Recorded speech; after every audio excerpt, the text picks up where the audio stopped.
किसी गांव में एक ब्राह्मण अपनी पत्नी के साथ रहता था। वह ब्राह्मण लोगों के घरों में पूजा पाठ कराने का काम करता था। ब्राह्मण और उसकी पत्नी अब बूढ़े हो चुके थे। उन दोनों की कोई संतान नहीं थी।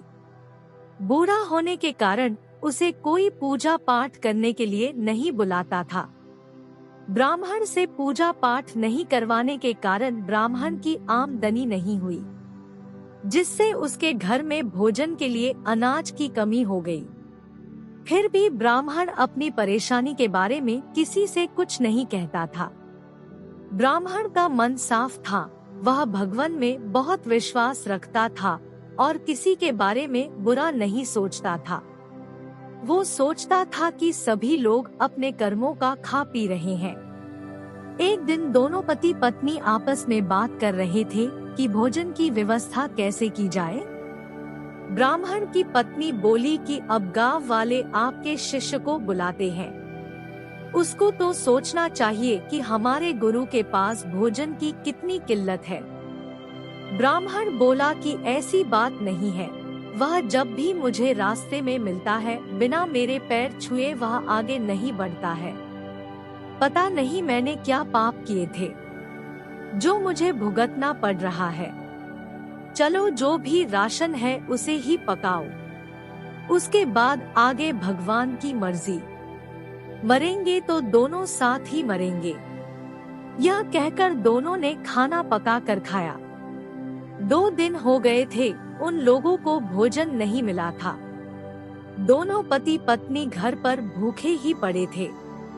अचानक उस राज्य के राजा को पता चला कि उसके राज्य में एक पीपल के पेड़ पर कुछ भूतों ने अपना डेरा लगा रखा है। राजा अपने मंत्री और कई सारे लोगों को लेकर उस पेड़ के पास पहुँचे। अचानक बादल में बिजली चमकने लगी।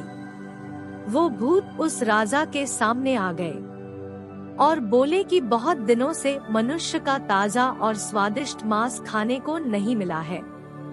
आज इन सब की खोपड़ी चबा चबा कर खाऊंगा। यह सुनकर राजा समेत सभी लोग वहां से भाग निकले।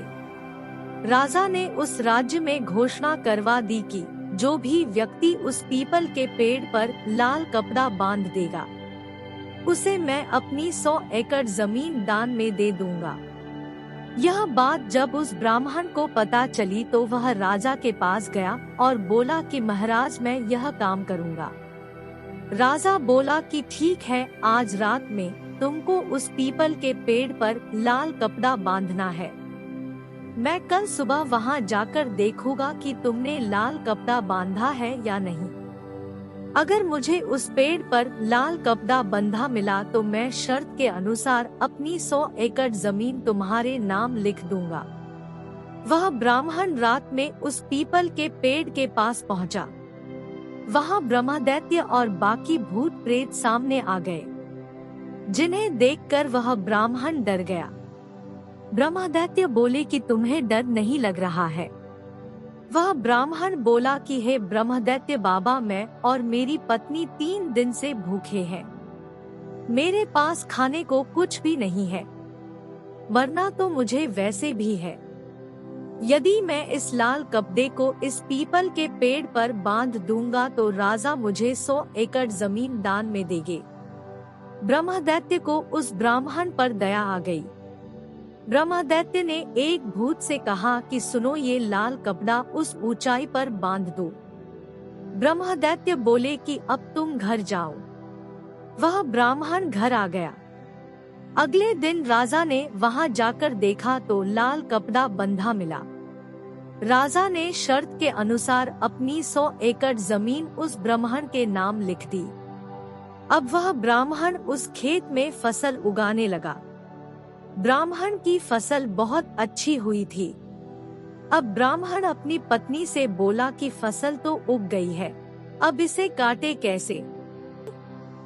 ब्राह्मण फिर ब्रह्मदैत्य के पास पहुंचा। ब्रह्मदैत्य बोले कि 100 एकड़ जमीन पाने के बाद भी तुम यहाँ चले आए। ब्राह्मण बोला कि हे ब्रह्मदैत्य बाबा, मैंने अपनी 100 एकड़ जमीन पर फसल उगाई है, लेकिन हम दोनों बूढ़े हो चुके हैं। अब हम दोनों में इतनी शक्ति नहीं है कि 100 एकड़ जमीन की फसल काट सके, और हमारे पास इतने पैसे भी नहीं है कि मैं मजदूर रखकर काम करवा सकूं।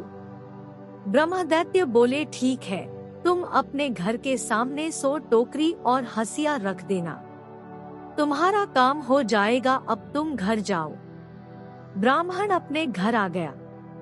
रात में ब्रह्मदैत्य के कहे अनुसार कुछ भूत आए और उस ब्राह्मण की सारी फसल काटकर उन टोकरी में रखकर चले गए। ब्राह्मण और उसकी पत्नी ने ब्रह्मदैत्य बाबा का शुक्रिया अदा किया। ब्राह्मण ने अपनी पत्नी से कहा, देखा भाग्यवान, हम लोगों ने न ही बुरे कार्य किए और न ही किसी का बुरा किया, तो भगवान भी हमारा बुरा कैसे होने देते। इस दुनिया में हर किसी को अपने द्वारा किए गए अच्छे बुरे कार्यों का फल किसी न किसी रूप में मिलता ही है। जैसे कि आज भगवान ने हमारी सहायता ब्रह्मदैत्य बाबा के रूप में की है।